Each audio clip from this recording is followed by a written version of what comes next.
नमस्ते दोस्तों, मैं हूँ अन्नपूर्णा वाजपेयी। नए कदम विद अन्नपूर्णा वाजपेयी में आप सबका फिर से स्वागत करती हूँ।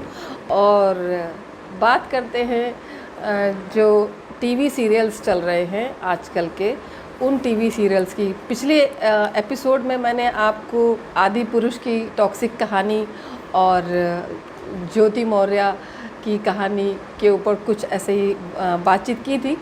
तो और भी ज्योति मौर्य निकल आई हैं। खैर, मैं उनके विषय पर अभी यहाँ पर बात नहीं करना चाहती हूँ। ये तो अपने अपने मामले हैं और हस्बैंड वाइफ को ही जो है अपने आप को देखना चाहिए और समझना चाहिए। मैं इस विषय में कुछ नहीं बोलूँगी क्योंकि ये तो बहुत ही पर्सनल विषय होता है। इस पर कोई भी किसी को कुछ नहीं समझा सकता है। हस्बैंड वाइफ ही एक दूसरे को समझा सकते हैं, एक दूसरे के ऊपर विश्वास रख सकते हैं। और ये एक ऐसा रिश्ता होता है जिस पर आपको केवल और केवल विश्वास के ऊपर ही ये पूरा रिश्ता चलता है।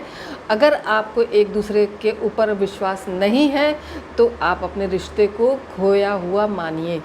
तो मैं इतना ही कहूँगी नई लड़कियों से भी कि अपने आप जो चुनती हैं, जो आपने रास्ता चुना है, बहुत अच्छी बात है कि आप अपना उन्नति के पद पर चल रहे हैं, बढ़ रहे हैं।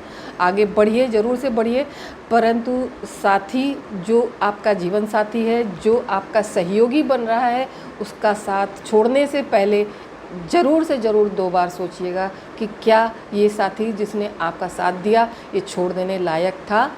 और अगर आपको ऐसा लगता है तो कारण बता करके कि मैं आपके साथ इसलिए नहीं रहना चाहती और साथ छोड़ने का है, तो वो आपका अपना पर्सनल डिसीज़न होगा। ये मेरी एक सलाह है, बाकी मानना या ना मानना आपके ऊपर डिपेंड करता है।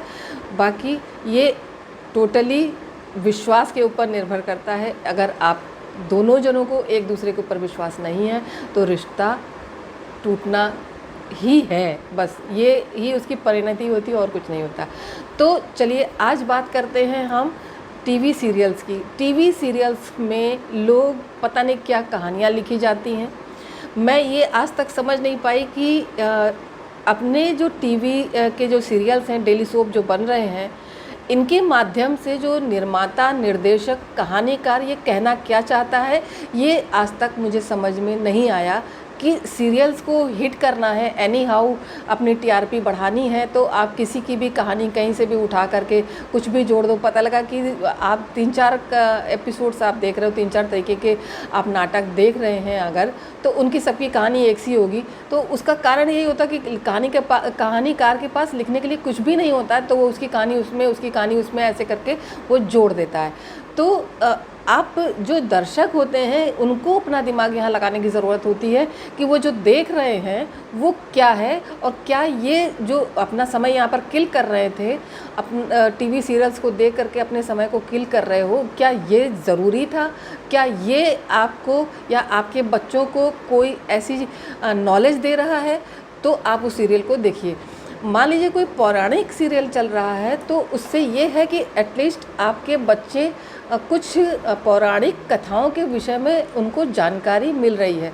अन्यथा जो डेली सोप है, सास बहू की कहानी है, या जो इस तरीके की कहानियाँ, बकवास टाइप की कहानियाँ हो, तो मुझे आज तक वो एक रिश्ता क्या कहलाता है सीरियल आता है, मुझे आज तक उसकी कहानी समझ में ही नहीं आई। वो रिश्ता क्या कहलाता, सीरियल कहना क्या चाहता, कहानीकार कहना क्या चाहता है, क्या सीरियल जो कलाकार हैं उनसे कहलवाना चाहता है। और उसमें तो जो बूढ़े लोग हैं वो कभी सीरियल से जाते ही नहीं है। वो एक मिमी बन गई हैं आजकल। वो दादी हैं, ऊपर दादी की भी परदादी हो गई हैं और आज तक उनका वहाँ से रोल ख़त्म नहीं हुआ है। एक वो दादाजी हैं, वो बड़े पापा जो हैं, ठीक है, वो उम्र के साथ में उसके पिताजी थे, कार्तिक के पिताजी बने हुए थे, और अब वो दादाजी भी हैं, अब परदादाजी भी हो गए, सब कुछ हो रहा है। लेकिन अब वहाँ पर उस सीरियल में उपयोगिता देखिए कि आप उस सीरियल को दिखाना क्या चाह रहे हैं, उस रिश्ता क्या कहलाता है, मुझे समझ में नहीं आता है। मैंने 1-2 बार उसका एपिसोड देखा और तो मुझे जो मैंने 10 साल पहले देखा था, मुझे वहीं पर कहानी लगती है कि वो वहीं पर रुकी हुई है कहानी, पर किरदार बदल गए हैं। आप नायरा और कार्तिक की कहानी देखिएगा और सेम कहानी अक्षरा और अभिमन्यु के साथ में। हाँ, ये है कि इनके साथ इन्होंने अभिनव को जोड़ दिया, तो ये चीज़ जो है अलग सी मुझे थोड़ी सी कहानी लगी। लेकिन मुझे ये नहीं लगता कि आप इस तरीके के सीरियल्स डेली सोप में दिखाइए। आप कहानी को कुछ तो समझाइए, उस जो आपने जो शीर्षक लिया हुआ है उसके विषय के अनुसार आप कहना क्या चाहते हैं ये आप बहुत जल्दी समझा दें। बहुत ज़्यादा उबाऊ नहीं होना चाहिए, कोई भी सीरियल हो तो जल्दी से जल्दी ख़त्म हो जाना चाहिए। दूसरा सीरियल आ जाता है अनुपमा, उसमें वो इतनी ज़्यादा मतलब उनको सीधा और बहुत ज़्यादा केयरिंग, बहुत ज़्यादा त्याग की मूर्ति बना के रखा हुआ है कि लोगों को उससे इतनी ज़्यादा एक्सपेक्टेशंस हो गई हैं कि वो सबकी एक्सपेक्टेशन पूरी करती रहती है, और जो कि नॉर्मली ऐसा नहीं होता है। कोई हज़ारों में एक महिला ऐसी दिखती होगी जो कि इस तरीके का करती होगी, और इस तरीके का आप दिखा करके घरों में झगड़ा ज़रूर हो जाता होगा कि उसको देखो उस सीरियल में वो अनुपमा ऐसे कर रही थी, वैसे कर रही थी। लेकिन क्या होता है, आप जो भी दिखाइए, अगर समाज से उठा रहे हैं या समाज को कुछ सुधार करना चाहते हैं तो उस समाज से कहानी लीजिए और समाज की ही तरीके से उसको दिखाइए। एक्स्ट्रा ऑर्डिनरी दिखाने का कोई मतलब नहीं बनता। पता लगता है कि एक घर पे इतने झगड़े हो जाते हैं, कोई मतलब हर समय बिना बात के झगड़े, वहाँ बिना झगड़े के बात कोई ख़त्म ही नहीं होती, वहाँ पर झगड़े ही होते रहते हैं। और वो इतनी ज़्यादा अनुपमा को इतना ज़्यादा त्याग की मूर्ति दिखाया गया है कि वो अपने सपनों को मतलब वो सेक्रीफाइस करती अंत में भी सपनों की सेक्रीफाइस भी करती है। तो मेरा निर्माता, निर्देशक और कहानीकार से यही कहना है कि कोशिश करिए कि सीरियल में कुछ संदेश ज़रूर से डालिए, क्योंकि आजकल जो फिल्में बन रही हैं, जो सीरियल्स बन रहे हैं, वो बहुत ज़्यादा टॉक्सिक हो गए हैं, बहुत ज़्यादा लोगों में और बच्चों में इतना ज़्यादा एग्रेसिव बना रहे हैं, उनको क्रोधित होने के लिए प्रेरित करते हैं। तो कम से कम जो निर्माता, निर्देशक और कहानीकार है, ये अपनी जो है अपनी ड्यूटी निभा सकते हैं, और आप अपनी ड्यूटी निभाते हुए अपनी जो है काम को पूरी तरीके से निभाइए, ताकि समाज को संदेश मिलता रहे, अच्छा संदेश मिलता रहे, और जो है बाद में उसको नकारा ना जा सके, इसके लिए आपको काम करना होगा। तो मैं यहीं पर अपनी बात ख़त्म करूंगी, और संभवतः मेरी ये बात ज़रूर उन तक पहुंचेगी, कहीं ना कहीं से घूमते घूमते अगर किसी को मेरी बात अच्छी लगेगी, कोई घुमा करके पहुंचा देगा।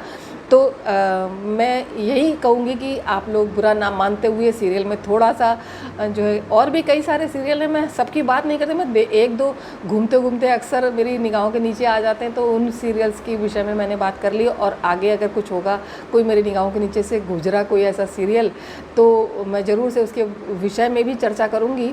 तो यही इतना कहना चाहूँगी कि ज़रूर से ज़रूर आप सीरियल बनाइए, पर ऐसे सीरियल बनाइए जिनसे कि लोगों में कुछ संदेश जाए और घरों में, क्योंकि महिलाएं भी जो होती हैं वो अपने आप को उसी किरदार में समझने लग जाती हैं कि वो बहुत ज़्यादा सताई हुई, प्रताड़ित है। अगर मान लीजिए किसी ने कुछ कह दिया, सास ने ही कुछ कह दिया, या ननद ने कुछ कह दिया, या घर के किसी व्यक्ति ने कह दिया, तो वो स्त्री अपने आप को सोचती है कि मुझे बस तुरंत मुकदमा लेके चढ़ जाना है, और इस तरीके से, और हमें और कोई यहाँ पर ऑप्शन नहीं नज़र आता, तुरंत के तुरंत बंदूक तान लो। बस उसका यही एक हश्र यही होता है कि बस आर या पार। तो ज़िंदगी आर या पार के ऊपर नहीं टिकी होती है, ज़िंदगी समझौते का नाम होती है। जब तक आप किसी चीज़ से समझौता नहीं करेंगे तो आप जीवन की नैया पार नहीं कर सकते। तो इसके लिए बहुत ज़्यादा ज़रूरी है, जीवन की नैया पार करनी है तो बीच से भी नाव निकलती है, किनारे किनारे नाव नहीं चला करती, नाव को बीच में जाना पड़ता है, और उसके साथ में लहरों को आगे पीछे हाथ मारने पड़ते हैं। तो उनको भी सीखना आना चाहिए, वो चीज़ भी सीरियलों के द्वारा सिखाई जानी चाहिए।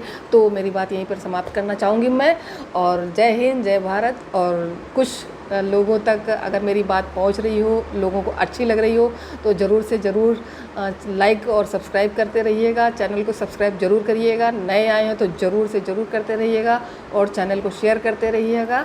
और किस विषय पर और सुनना चाहेंगे तो मैं उसके लिए और आगे वीडियो बनाती रहूँगी। नेक्स्ट वीडियो में मैं जो है आपको अपनी जो हर्ब्स की जो हमने बगिया बनाई है, जो हमारी जड़ी बूटियों की बगिया है, आपको गार्डन का टूर करवाया था, उस पर भी मैं चर्चा करूँगी, आगे करूँगी। और आज के लिए ये इतना